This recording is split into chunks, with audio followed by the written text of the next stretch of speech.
vamos a continuar con el programa, pero antes Paraíso es una de las fábricas de colchones más avanzadas del continente. Ellos siempre están preocupados por los peruanos, han decidido hace varios años llamar a sus clientes para hacerle seguimiento al descanso. Si hoy día usted se compra un colchón, se van a comunicar con usted a las 3 semanas, a los 6 meses y al año de descansar en el Paraíso y le van a preguntar cómo te ha ido. Aquí está el testimonio de Pedro Romero. Necesitábamos comprar una cama nueva y necesitaba un colchón. Realicé algunas pruebas entre tiendas y marcas y me gustó mucho el Royal Abrazo por el confort que brinda. Muy cómodo y es exactamente lo que yo buscaba. Hoy actualmente tengo un mejor descanso, ¿no? El tema de resortes pues ya no está, es súper cómodo y se amolda a mi cuerpo. El Royal Abrazo fue como un amor a primera vista.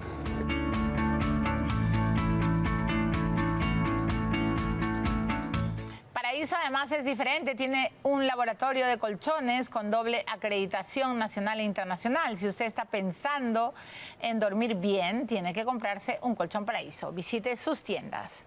Bueno, entonces le voy a dar la bienvenida al doctor Ernesto Blume. Él ha sido presidente del Tribunal Constitucional y tenemos que hablar de un tema bien importante que yo creo que va a sentar demasiados precedentes. Doctor Blume, ¿cómo está? Bienvenido. Muchas gracias por la invitación. Muy Le agradezco, en su programa. señor, ¿cómo está? Entonces, bien, quería hablar de la sentencia del Tribunal Constitucional frente a la demanda que interpone el doctor Arsenio Oré. Y creo que esto, bueno, por un lado, protege el ejercicio de los abogados, también protege el ejercicio de los periodistas, exacto, lo cual me alegra porque el allanamiento, por ejemplo, que ocurrió en la casa de Juan Carlos Tafur, también me pareció un exceso muy arbitrario y los magistrados lo ponen con punto y coma y a eso vamos a llegar. Pero sí quiero saber sus primeras impresiones de lo que han resuelto. Bueno, en primer lugar, yo quiero felicitar a los miembros del Tribunal Constitucional por haber tenido el coraje, porque hay que tener coraje cuando se es juez constitucional, de haber emitido una sentencia que pone en su sitio a la Fiscalía y al Poder Judicial, que ya están haciendo uso excesivo y abusivo de algunas figuras que contempla la legislación penal, perjudicando a los justiciables y a sus abogados y a los periodistas también.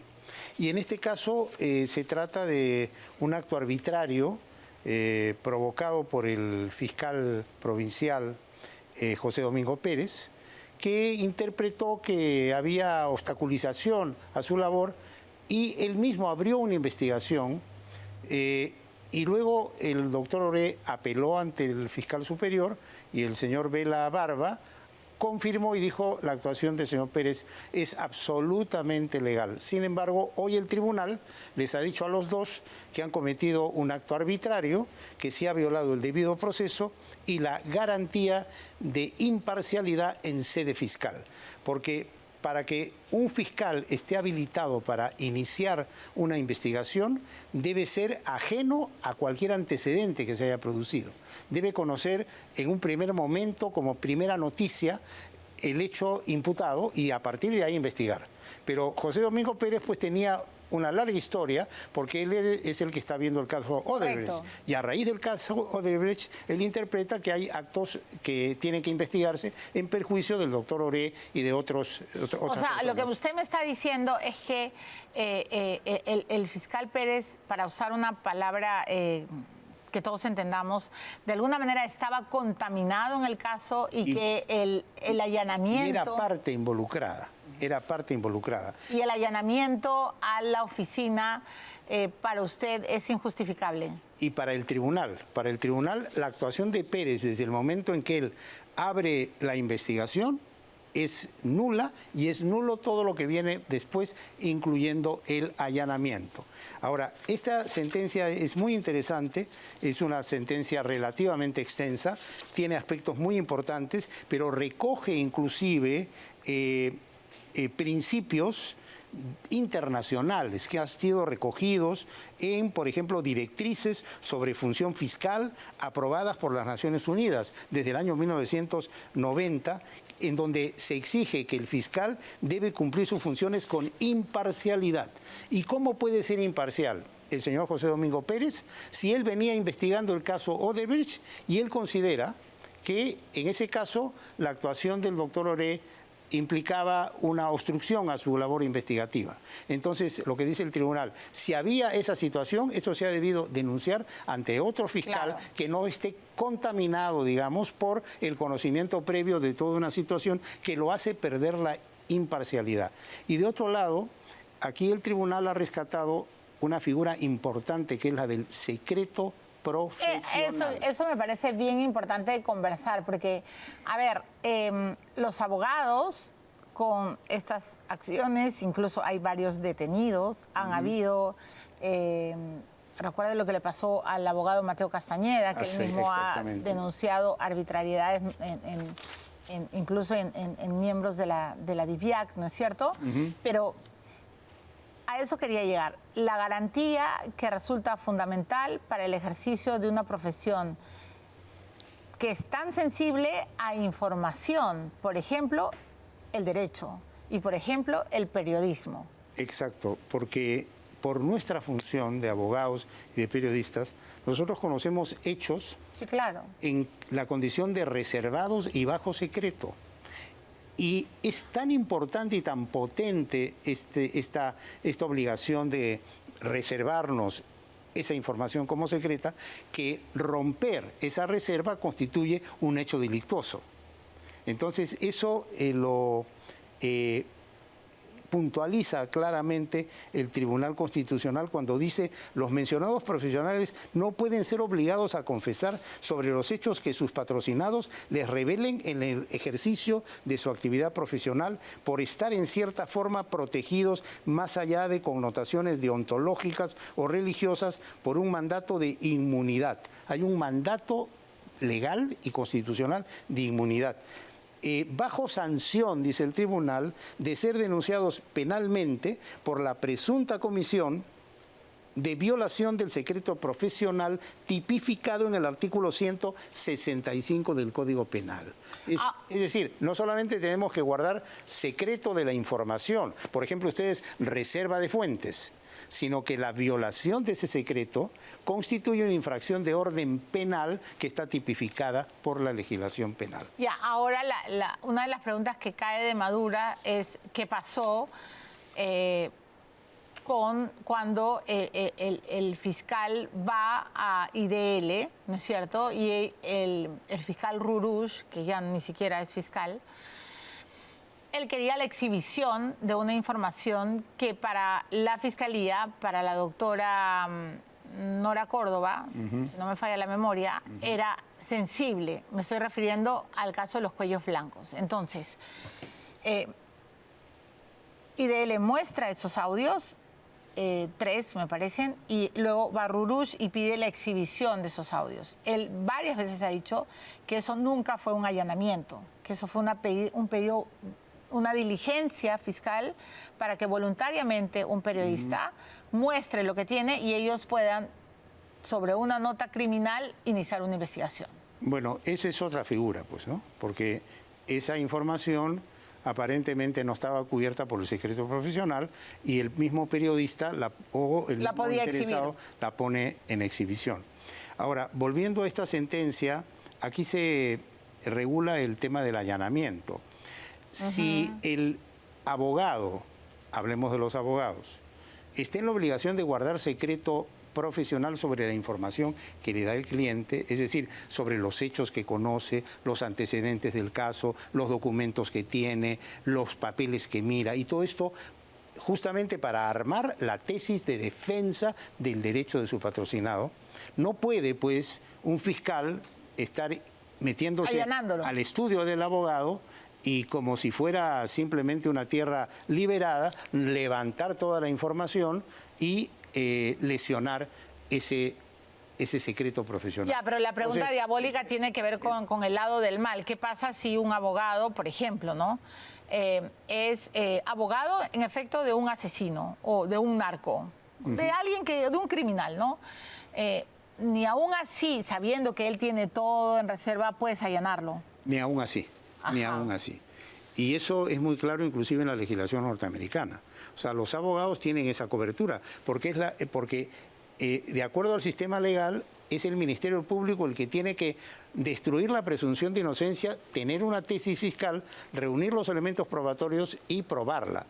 Y el abogado tiene todo el derecho de reunir toda la información, mantenerla en reserva y utilizar esa información en la línea de su tesis de defensa. Y es el juez el que resuelve. Pero un fiscal no tiene por qué destruir la presunción de la inocencia allanando al abogado defensor. Porque estaría violando una prohibición y a la vez protección y una inmunidad que tiene el abogado o el periodista cuando ejerce su profesión. Qué interesante. Y cuando un fiscal hace todo esto, ¿qué comete? ¿Abuso de autoridad? Comete abuso de autoridad y comete un acto irregular y nulo. Tanto es así que si nosotros analizamos esta sentencia... Sí, claro, dice que todo lo que se ha hecho con Arsenio Oré es nulo. Observaremos claramente en su parte resolutiva, y lo dice expresamente, mire lo que dice el tribunal, en términos claros y precisos. Dice, declarar fundada la demanda, declarar nula la disposición 1/2019 de la Fiscalía, de fecha 7 de enero de 2019. Correcto, lo que dijo Vela. Y nulos todos los actos fiscales subsiguientes y dependientes de la disposición fiscal superior. Es decir, lo que han hecho estos dos caballeros es irregular, es inconstitucional, es violatorio de la imparcialidad fiscal, es violatorio del secreto profesional y es pasible de sanción.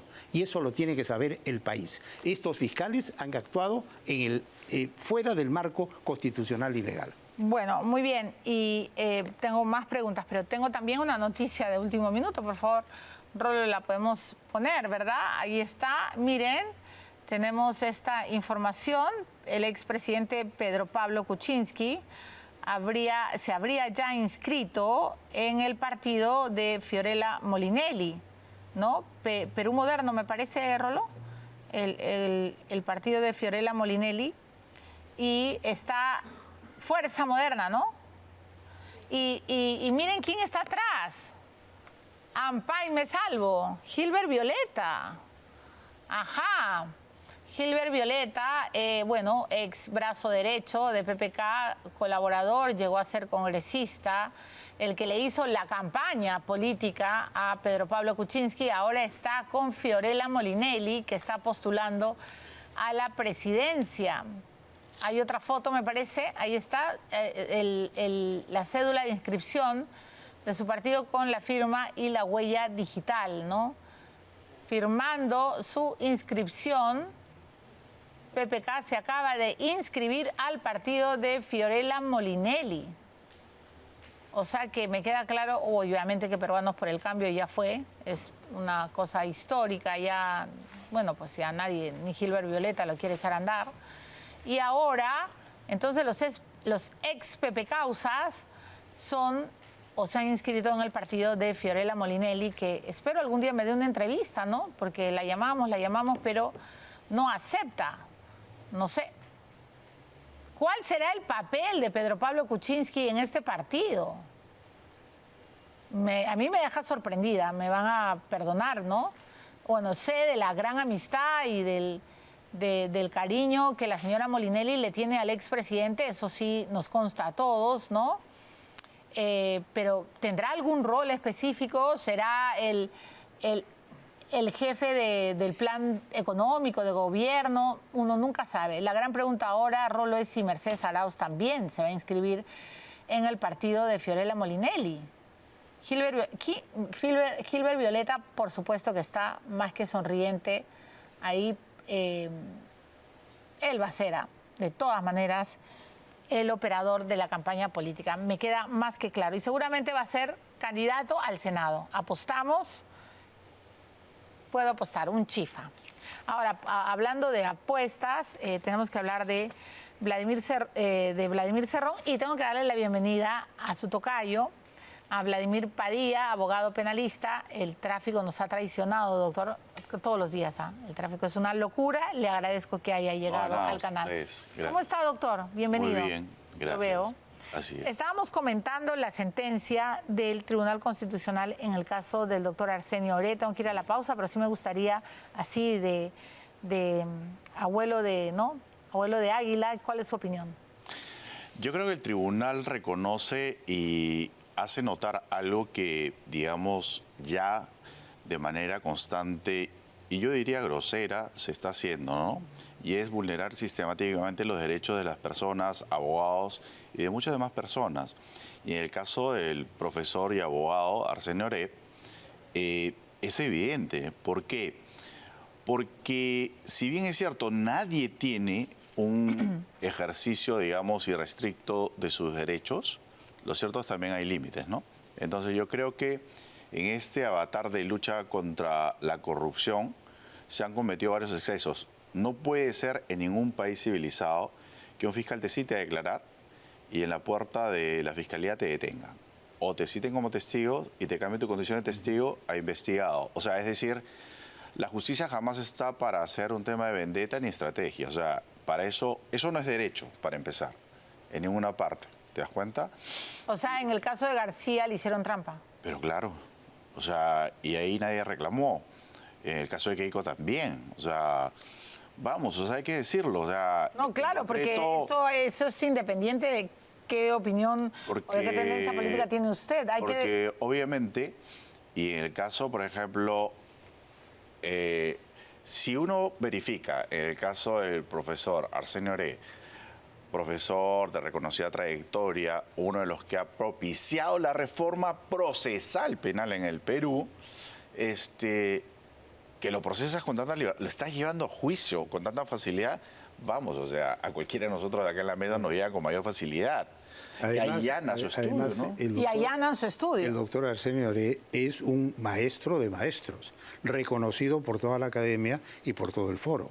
Es de un prestigio nacional e internacional. Pero él estuvo aquí y lo dijo con un rostro realmente acongojado, la pesadilla que le significó hace 5 años toda esta historia con el fiscal Pérez. Al final, ¿qué le va a pasar a Pérez? O sea, porque un fiscal tampoco puede ir gratuitamente arruinando la vida de la gente. Pero ojo, hay que decirlo claramente, tampoco, y si bien es cierto, el tribunal ha dicho, y hay que decirlo claramente, o sea, eso es lo malo, ¿no?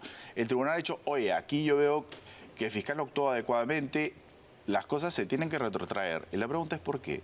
Porque en realidad, cierto es que sigue procesado y va a seguir procesado. Por un nuevo fiscal, ¿no? Pero va a seguir procesado. Pero si se retrotrae también su inclusión a un juicio, ¿no debería anularse?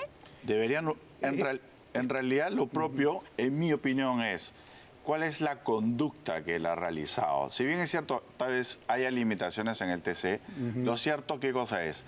El límite del derecho de defensa que puede... técnica que tiene un abogado, y ahí viene, ojo, que podemos hablarlo luego, como el caso de Domingo Pérez o cualquier otro, que se autodefiende. Todo el mundo tiene un derecho de defensa material, pero no técnico, y yo creo que eso es un error.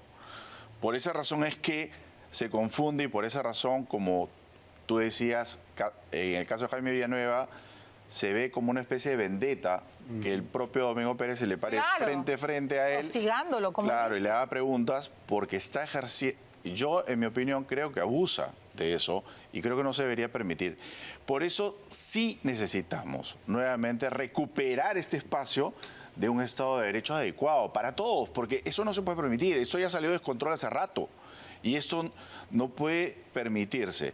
Que persigas abogados, periodistas. No, claro, y qué central lo que usted está diciendo. Tengo que ir a la pausa, doctor Padilla, después podemos regresar sobre este tema, pero claro, si Villanueva le imputa conductas que pueden investigarse al fiscal Pérez, ¿cómo él mismo le va a preguntar?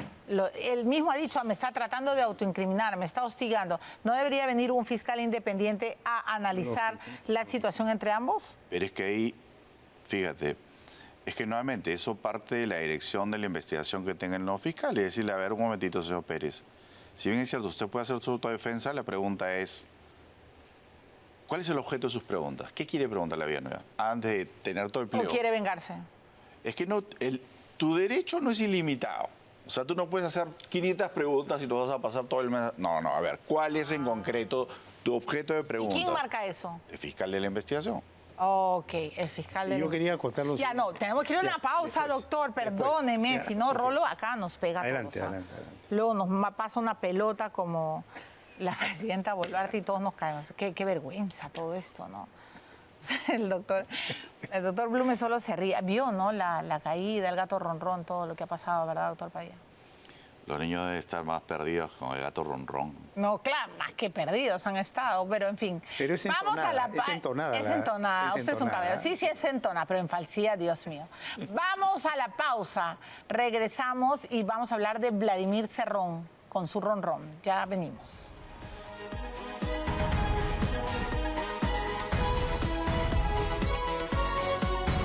Este domingo nos visitará Karen Lema,